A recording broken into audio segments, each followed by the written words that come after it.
How to use smart filters on Photoshop. Well, that's exactly what I'm going to show you in this video. But before that, make sure you subscribe to the channel. It helps out a lot. And with that being said, let me quickly show you how it's done.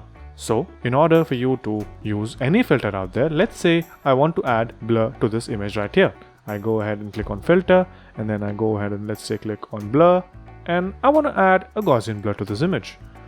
And now that it's being added, you can see that the blur has been now added. And let's say I export this image and I close this window down. I don't save the project. And once I download the image back again or open the image back again on Photoshop, I cannot undo the blur. So the post-production freedom is gone. Just like a raw image preserves certain dynamics of an image for post-editing purposes, the smart filter option is also somewhat like that. It helps you to preserve the properties of an image for post-production purposes. So now let's say I do the same thing, but I do this by converting it into a smart filter.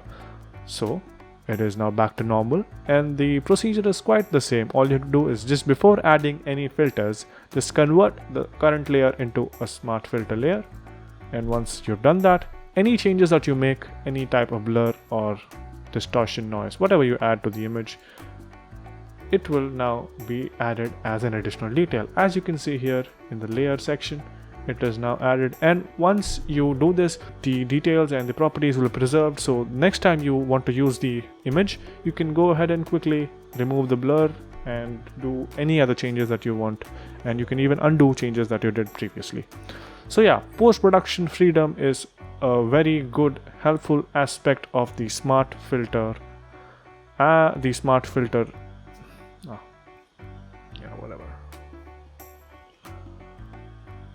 So it basically helps out during post-production and gives you a certain level of freedom that was previously unavailable without the smart filters feature.